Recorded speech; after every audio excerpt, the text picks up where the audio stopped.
Assalamualaikum warahmatullahi wabarakatuh. Pada video kali ini saya akan menjelaskan bagaimana cara melakukan uji K-sampel bebas, khususnya uji median dan uji Kruskal-Wallis di software Minitab dan SPSS. Sedikit review untuk uji ini. Jadi uji K-sampel bebas itu digunakan untuk menguji apakah median dari K populasi itu sama atau tidak. Nah, perbedaan mendasar dari kedua, bukan perbedaan ya, karena sebenarnya Kruskal-Wallis dan median test itu sama. Yang membedakan adalah kalau Kruskal-Wallis itu dia lebih powerful daripada median test, tapi dia kurang robust terhadap kasus outlier. Sementara untuk median test mungkin secara tesnya sendiri dia less powerful dibandingkan dengan Kruskal-Wallis, tapi dia lebih robust terhadap outlier. Seperti itu. Nah, kalau di non-parametric test kita mempunyai Kruskal-Wallis dan median test. Kalau di parametric test, kedua uji ini itu setara dengan one way ANOVA. Di mana one way ANOVA di sini digunakan untuk menguji apakah rata-rata dari K populasi itu sama atau tidak, seperti itu. Sekarang kita masuk ke contoh studi kasus untuk praktikum kali ini. Nah, untuk studi kasusnya, seorang peneliti ingin melakukan riset tentang kadar kortisol. Ini harusnya kortisol ya, dari 3 kelompok pasien yang melahirkan. Kelompok pertama merupakan kelompok pasien yang memilih bedah sesar. Kelompok kedua merupakan kelompok pasien yang memilih bedah sesar karena terpaksa. Sedangkan kelompok ketiga merupakan pasien yang dapat melahirkan secara normal. Apakah data yang ada cukup menunjukkan bahwa terdapat perbedaan kadar kortisol pada ketiga kelompok tersebut? Untuk datanya bisa dilihat di tabel ini. Jadi di masing-masing kelompok terdapat 6 pasien, sehingga total ketiga kelompok itu adalah 18 pasien atau responden. Untuk penyelesaiannya, hipotesisnya H0-nya adalah semua kelompok pasien memiliki median yang sama, sementara hipotesis alternatifnya setidaknya ada satu kelompok pasien yang memiliki median berbeda dari kelompok yang lain. Nah, pertama-tama kita coba selesaikan studi kasus tersebut menggunakan uji Kruskal-Wallis. Untuk datanya bisa kita susun kembali di Minitab dengan struktur data seperti ini. Jadi kalau di Minitab kita susun untuk kolom pertamanya adalah kelompok, kemudian untuk kolom keduanya adalah kortisol. Jadi yang saya blok ini itu adalah data kortisol untuk kelompok pertama, kemudian yang ini adalah data kortisol untuk kelompok kedua, dan yang terakhir ini adalah data kortisol untuk kelompok ketiga. Begitu. Untuk mengakses uji Kruskal-Wallis di Minitab, silakan klik Start, kemudian non-parametrik, pilih Kruskal-Wallis. Untuk responnya kita masukkan kortisol. Untuk faktornya kita masukkan kelompok. Jadi kelompoknya tadi kan 1, 2, 3 itu adalah faktornya. Sementara responnya itu adalah median yang ingin kita bandingkan. Median dari variabel apa? Yaitu kortisol. Maka kita masukkan di responnya. Setelah selesai kita klik OK. Nah, ini hasilnya. Sebelum saya menginterpretasikan output ini, saya coba dulu di SPSS, apakah hasilnya sama atau tidak. Di SPSS sendiri, struktur data yang diinputkan di sheetnya itu sama seperti yang di Minitab. Jadi di kolom pertama itu adalah kelompok, sementara untuk kolom keduanya adalah kortisolnya. Setelah itu kita pilih klik Analyze, kemudian non-parametric test, legacy dialogs, pilih K independent sample. Untuk di tes variabel list itu kita masukkan kortisol. Jadi variabel apa yang kita ingin uji mediannya, yaitu kortisol. Untuk di grouping variabelnya kita pilih kelompok. Jangan lupa di-define dulu range-nya. Jadi untuk kelompok tadi kan kita mengkodenya kelompok 1 sampai 3, berarti minimumnya 1, maksimumnya adalah 3. Setelah selesai, klik continue. Kemudian jangan lupa diklik Kruskal-Walisnya. Kita klik OK. Nah, ini adalah hasil di SPSS-nya. Coba kita bandingkan dengan yang ada di Minitab. Kalau di sini di SPSS p-value-nya 0,038 dengan statistik ujinya 6,538, DF-nya 2. Kalau di Minitab sama hasilnya. P-value-nya adalah 0,038, DF-nya 2, statistik ujinya adalah 6,54. Nah, sebenarnya ini sama semua. Jadi kalian bisa menggunakan H di sini atau menggunakan p-value.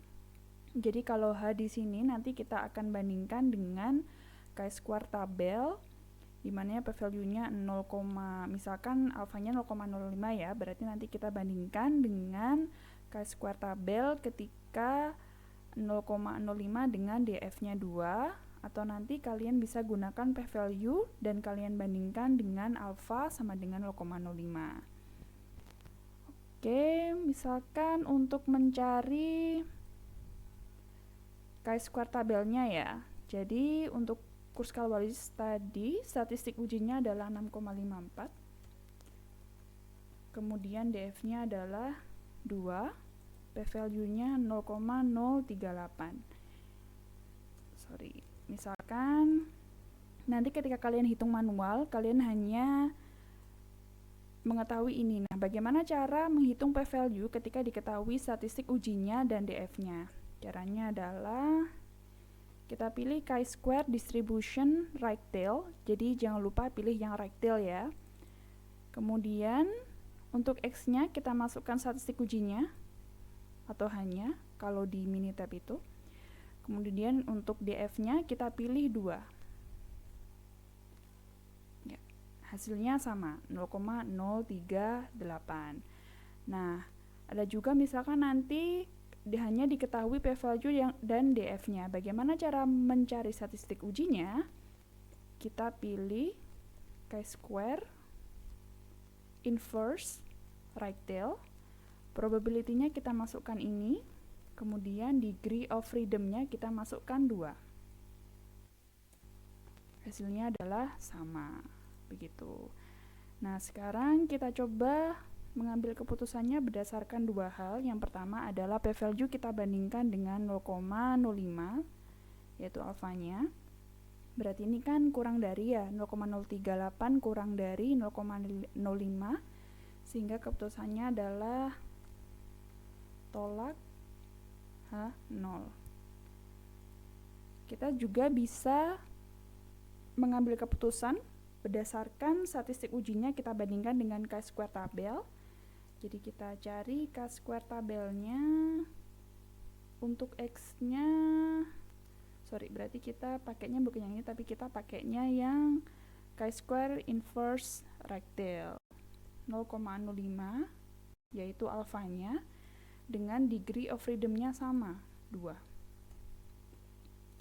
Hasilnya adalah 6,54 lebih besar dari 5,99. Sehingga keputusannya sama-sama tolak H0. Apa artinya tolak H0? Artinya adalah setidaknya ada satu kelompok pasien yang memiliki median berbeda dari kelompok yang lain dengan taraf signifikansi 5%. Seperti itu. Oke, sekarang kita lanjutkan untuk uji median dengan data yang sama. Cara untuk aksesnya di Minitab sama. Klik Start, kemudian non-parametrik, pilih Modes Median Test. Untuk di responnya, kita masukkan kortisol, kemudian di faktornya kita masukkan kelompok, klik OK. Nah, ini hasilnya seperti ini. Jadi didapatkan chi-square-nya 4, df-nya 2, dan p-value-nya 0,135. Coba kita bandingkan dengan yang di SPSS. Kita klik Analyze, pilih Non-Parametric Test, Legacy Dialogs, K-Independent Sample, sama ya tadi, tes variabelnya kortisol, kemudian grouping variabelnya kelompok, define range-nya sama, pilih median, kemudian klik OK. Kalau di SPSS, untuk chi-square-nya 4, df-nya 2, dengan p-value-nya 0,135, hasilnya sama dengan yang di Minitab. Oke, kita coba lagi untuk mencari, kalau kalian menggunakan Excel ya. Jadi, sebentar.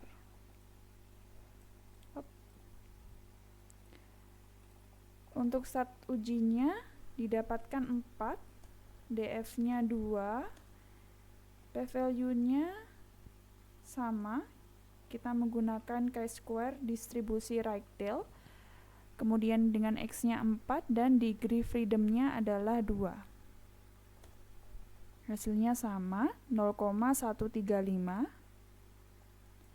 Kemudian kita bandingkan dengan alfanya 0,05%. Hasilnya adalah lebih dari, sehingga gagal tolak H0. Kemudian coba kita menggunakan statistik ujinya. Caranya sama, kita menggunakan chi-square inverse right tail. Probability-nya kita isi nilai alfanya 0,05 dengan degree of freedom-nya 2. 5,99.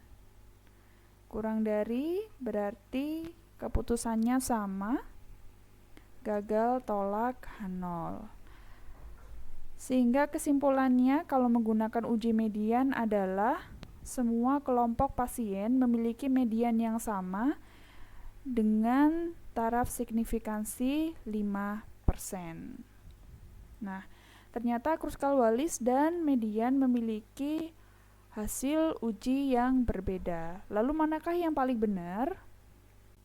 Keduanya, baik Kruskal-Wallis maupun median, itu sama-sama benar. Nanti tinggal kita melihat kondisi dari datanya seperti apa. Nah, jadi nanti ketika kalian praktikum, saya harapkan, ketika kalian membuat laporan, saya harapkan kalian melakukan statistika deskriptif dulu. Kalian lihat data yang kalian miliki, kira-kira ada kasus outlier atau tidak. Kalau misalkan ada kasus outlier, maka saya sarankan prefer untuk median karena dia robust terhadap outlier. Sementara kalau misalkan tidak ada kasus outlier, maka sebaiknya kalian menggunakan Kruskal-Wallis karena ketika tidak ada kasus outlier, dia lebih powerful dibandingkan dengan median, seperti itu. Oke, saya kira cukup sekian untuk video kali ini. Kalau misalkan ada pertanyaan, nanti silahkan bisa didiskusikan lewat grup atau japri ke saya. Sekian, wassalamualaikum warahmatullahi wabarakatuh.